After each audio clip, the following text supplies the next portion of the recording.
ibanga sageni nawe inopele mepize ntwani yazo anyaneno ayego mochito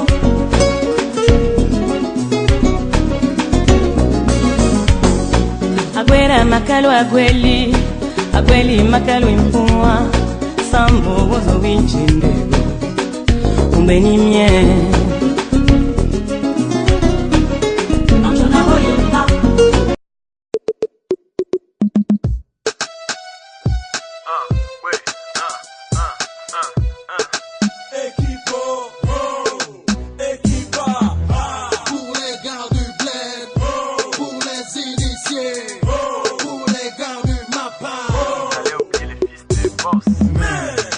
Mais seulement, Mélo, toi tu es compliqué.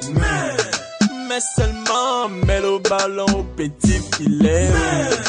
Mais seulement, Mélo, toi tu es compliqué. Mais seulement, te donne la viande, tu ne veux pas manger. Les saucisses sont dans le frigo. La petite cuillère est dans la tasse. Mais la clé dans la serrure. S'enlève les pieds dans les chaussures.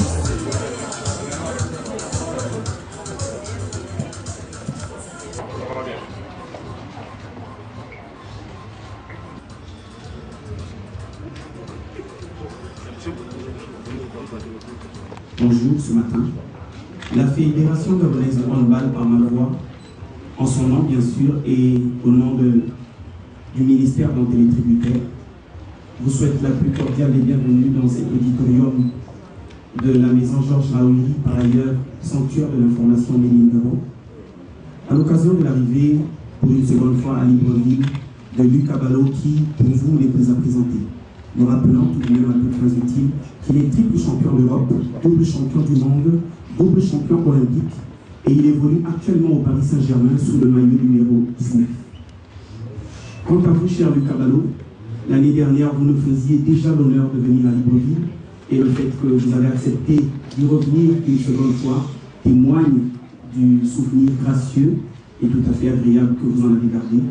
Aussi à vous et à tout le staff qui vous accompagne, je vous dis Molo Samba. Ça veut dire bienvenue en langue locale. Sentez-vous-y chez vous. Nous vous souhaitons la plus cordiale des bienvenues. Vous êtes arrivés pour un événement qui aura lieu très bientôt.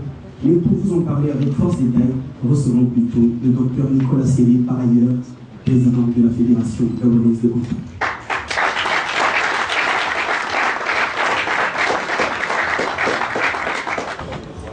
Aujourd'hui, mon petit frère Luc Abalo revient au Gabon dans le cadre d'un partenariat. Donc ce matin, nous avons signé entre la Fédération gabonaise de handball et l'international français Luc Abalo un partenariat qui consiste pour Luc Abalo d'accompagner la Fédération gabonaise de handball dans la formation des jeunes handballeurs, dans la détection des jeunes handballeurs avec possibilité de pouvoir les insérer, s'ils ont de la chance, avec le Paris Saint-Germain, les insérer dans des centres de sport-études, comme nous avons fait avec Abodé, qui aujourd'hui est à Istres. Et pour ce faire, M.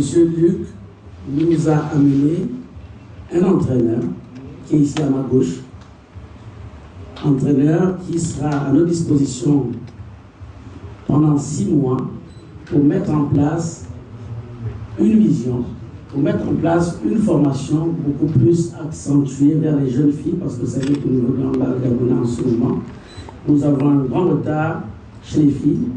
Donc Luc va nous accompagner dans la formation de ces jeunes, en mettant à notre disposition Monsieur César Anjouet. Monsieur César Anjouet, qui est entraîneur de handball. Et je pense que pour mieux expliquer ce partenariat, je vais appeler mon frère, comment il s'appelle? Pascal, s'il te plaît, tu expliques mieux.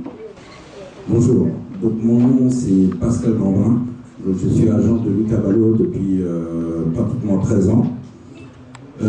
Aujourd'hui, donc l'année dernière, on avait convenu avec la Fédération gabonaise de hand de signer un partenariat sur la formation des jeunes surtout commençant à partir de l'âge de 13 ans jusqu'à 18 ans. Donc on a ramené un entraîneur de qualité qui a l'habitude d'entraîner les jeunes et aussi les féminines. Donc aujourd'hui, ce qu'on souhaitait à travers ce partenariat, c'est ramener une nouvelle méthode, la méthode de Lucas Ballot. En gros, Lucas Ballot a joué dans le plus grand club du monde, qui s'appelle Ciudad Real, en Espagne, qui a tout gagné.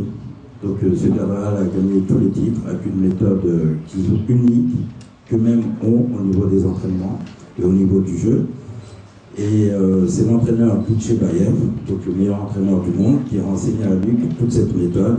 Et c'est celle-là qu'on va venir apporter au Gabon. Aujourd'hui, donc, notre rêve à tous, c'est que le Gabon puisse être le premier pays d'Afrique centrale, voire d'Afrique noire, à rivaliser avec les pays maghrébins, même les devancer. On parle d'un partenariat de 6 mois. On va voir comment ça se passe au niveau des 6 mois. Et je pense que c'est vraiment, les résultats vont commencer réellement sur une longue durée, d'ici 3-4 ans. Surtout si on commence à partir du jeune de 13 ans. Donc nous, on a vu avec le club de Luc, avec le PSG Handball, pour pouvoir faire des échanges au niveau des jeunes. S'il y a des bons joueurs, pouvoir les ramener au PSG. Le PSG aussi, je pense, va nous envoyer de temps en temps un entraîneur de jeunes, l'adjoint des 18 ans. Dans ce partenariat, ce que nous, on cherche, ce n'est pas l'aspect financier, on en a rien à faire, parce que financièrement, on a ce qu'il faut. C'est surtout, aujourd'hui, on cherchait un pays africain, sur un pays africain d'Afrique noire, pour pouvoir travailler cette méthode, pour pouvoir travailler et montrer qu'on a les capacités physiques en Afrique, on n'a pas la tactique, voire la technique, mais si on a tout ça, on sera peut-être les meilleurs du monde. On pourra rivaliser avec les plus grands clubs européens.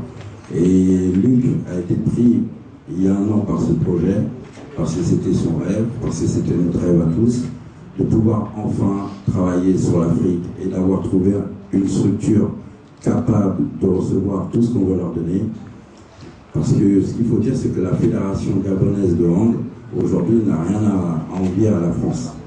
Ils sont structurés, on a eu des réunions avec eux, il y a des comités, il y a plus de 20 personnes, etc., etc.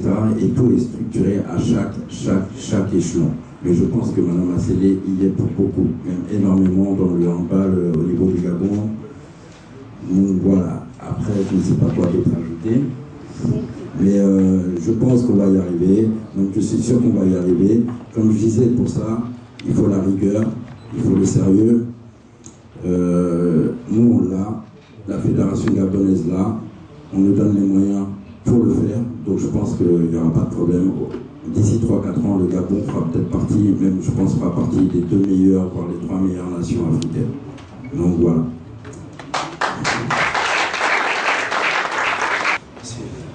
Bonjour à tous, je pense qu'on a dit beaucoup de choses et les choses sont claires maintenant pour vous. Vous comprenez ce qu'on a envie de faire avec la Fédération gabonaise de handball. Moi juste ajouter un mot pour donner de l'espoir à tous ces jeunes joueurs et tous les gens qui aiment le handball. Je sais que ça va bien se passer et qu'on va progresser, il faut y croire. Et moi je donnerai toute mon énergie et tout mon savoir pour aider le Gabon à devenir une grande nation de handball.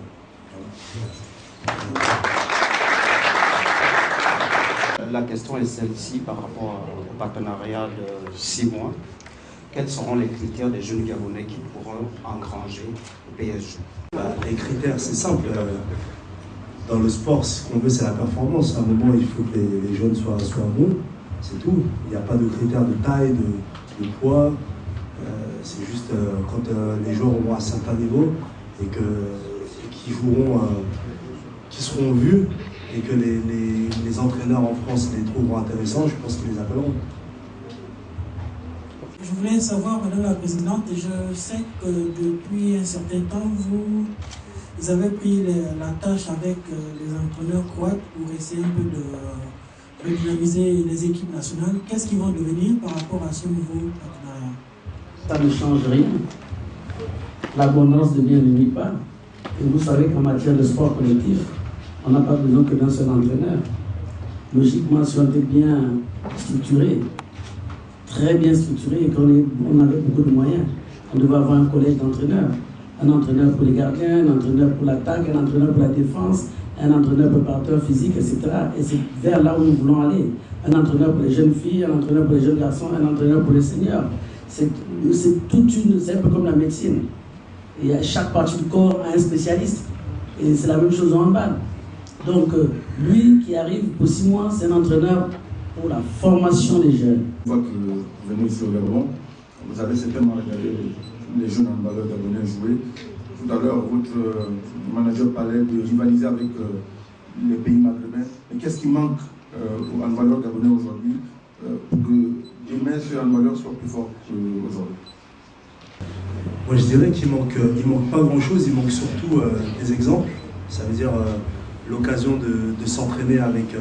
on apprend beaucoup en voyant des choses, on apprend beaucoup en écoutant des bons conseils. Donc il manque des bons conseils, il manque de la répétition. Et en fait, ce qu'on essaie de mettre en place, c'est une nouvelle méthode d'entraînement avec une nouvelle façon de jouer qui ne se fait même pas dans le championnat français, qui se fait beaucoup en Espagne. Et justement, c'est ce qu'évoquait tout à l'heure mon agent. Moi, j'ai joué avec un coach qui s'appelle Tchebaev, qui avait une façon de jouer en attaque et en défense qui était vraiment différente des autres équipes. Et avec ça, on a gagné plein de titres. Et moi, c'est ce que j'ai envie un peu d'inculquer parce que je sais que pour jouer ce handball, il faut pas des grosses qualités physiques. Il faut juste savoir bien dribbler, bien passer et être malin et comprendre ce qu'on fait à chaque moment. En fait, le handball, maintenant, en France, j'ai envie de dire, il y a des équipes qui pensent que c'est un sport... j'ai envie d'enlever cette mentalité du sport de combat. Le handball, c'est un sport physique, mais c'est aussi un sport où il faut réfléchir beaucoup. Et j'aimerais qu'on apprenne ça aux joueurs. Donc aujourd'hui, il manque pas grand-chose. Il manque juste cette façon de jouer un peu différente. Bonjour Madame la Présidente, Landris Loubala, TV+. Alors on sait également que vous avez caressé le rêve de voir cette discipline devenir semi-professionnelle. Est-ce que c'est un départ justement, c'est qui est en train de se faire ce matin? Merci. Effectivement, vous savez que les plus hautes autorités du pays, à la tête desquelles le chef de l'État, veulent professionnaliser le sport. Ils ont commencé avec le football.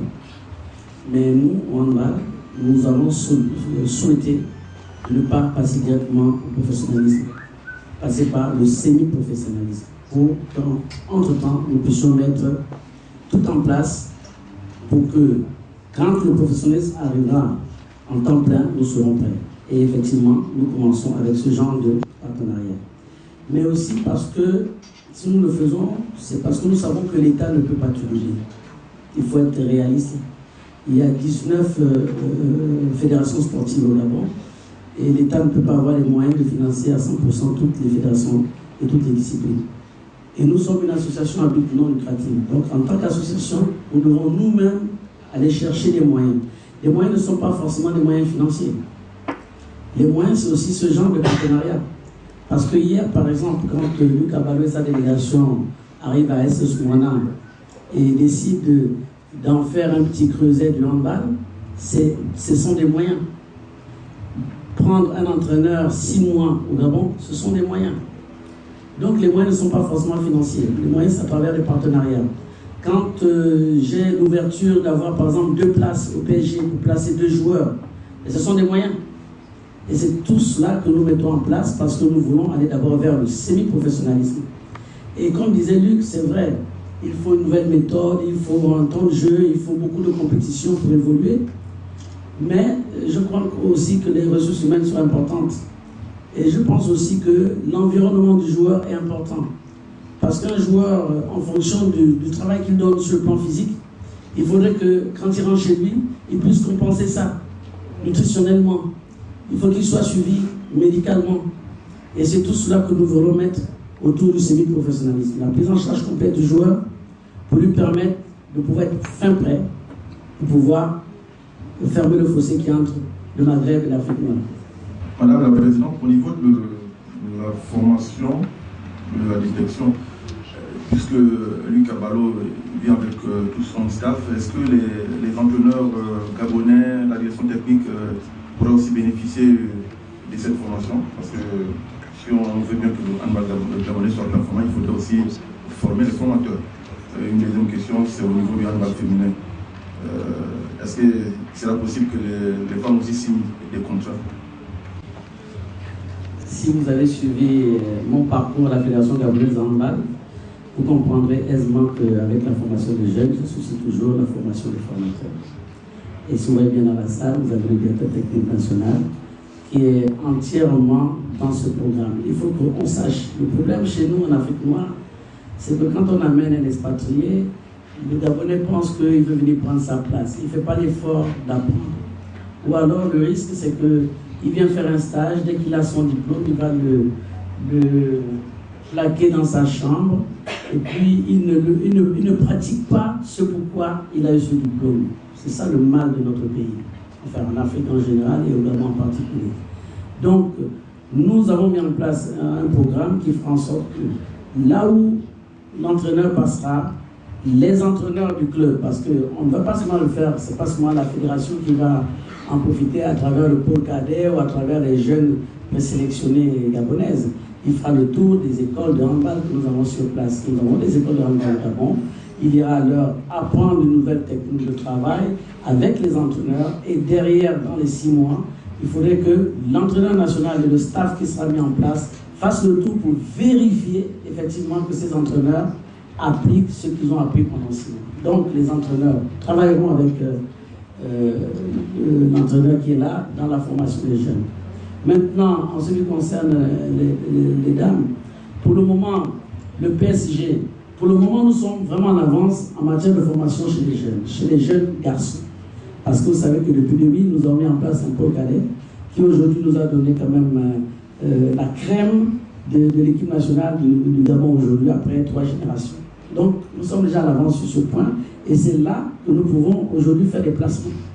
Mais il n'empêche, nous avons entendu tout à l'heure le manager l'agent de Luc qui disait que ce que nous allons mettre en place maintenant, où la priorité, ce sont les femmes, commencera à donner ses fruits dans 3-4 ans. Donc il faut être sûr que dans 3-4 ans, nous aurons des chances de placer 2-3 filles dans des centres ou dans des clubs en Europe. Ma question va s'adresser à Luc Abalo. Alors Luc, quand on a un palmarès aussi dans le bras, je vois triple champion d'Europe, double champion du monde, double champion olympique, quels peuvent être les prochains chantiers de Luc? Est-ce que Luc a toujours faim de titre? Quand on est à ce stade-là, qu'est-ce qui se passe dans la tête de joueurs internationaux comme ça? C'est une question qui revient souvent, très souvent. Je réponds toujours la même chose, hein, sincèrement, parce que c'est la vérité en plus. C'est qu'on a toujours envie d'être le numéro 1, quel que soit le métier qu'on fait et nos objectifs dans la vie. Au final, on a toujours envie de gagner et après avoir gagné des titres, on ne se relâche jamais. Après, à part ça, moi, quand je commence une saison, j'ai toujours envie de finir cette saison victorieuse et de garder surtout cette réputation que j'ai dans le handball, parce qu'aujourd'hui, un jeune handballeur comme moi, issu de la banlieue parisienne, donc d'un quartier en plus d'origine africaine, doit toujours prouver, doit toujours faire plus que les autres pour exister. Donc voilà, déjà ça c'est une grosse source de motivation. Bonjour, Hans Zoltanibé et Téléfouta. C'est moi. Alors je m'adresse au coach, M. Césarin Wilfond. On aura 6 mois, les premiers 6 mois, que verront les enfants. Quels sont les critères de ces jeunes qui prendront part à cette formation? Bonjour. Donc, au niveau des critères, tout le temps quand vous parlez de critères, vous parlez toujours des histoires de taille. Nous, il n'y a pas de problème de taille. On verra tous les gamins. On essaiera de faire le mieux pour ne pas passer à côté de gamins pétris de qualité. Et au Gabon, c'est un pays assez riche là-dessus. Alors Luc, de la rue de Gabon News, nous allons parler également de cette rencontre, hein, parce que tu es venu aussi pour ça. Tu disais à l'aéroport que tu auras un penchant sur le Togo, et on sait que tu aimes également l'équipe gabonaise. Alors, un mot déjà sur les deux équipes? Bien sûr, je suis togolais quand même, hein, donc ça fait toujours plaisir quand l'équipe du Togo fait quelque chose. Mais aujourd'hui, de toute façon, c'est un match amical, donc je serai surtout là en train d'observer les jeunes et leur qualité, leur capacité. Après, que le meilleur gagne, ça je sais que pour les Gabonais, c'est très important de gagner le match. Moi, je serais plus là à regarder les jeunes joueurs. Si le Togo gagne, tant mieux. Si le Gabon gagne, tant mieux aussi. Donc, voilà. Va opposer le Togo au Gabon, mais ce sera juste un match entre le Gabon et le Togo, match amical. Nous voici donc arrivés au terme de ce jeu questions-réponses et nous allons sans plus tarder passer à la signature du contrat qui annonce des lendemains plus que meilleurs pour le handball gabonais. Et ensuite, juste après la signature du contrat, exceptionnellement, les jeunes handballeurs qui sont devant leur modèle pourront poser à travers une séance photo avec leur champion, et ce sera à l'extérieur.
Mais seulement, mets le ballon au petit filet.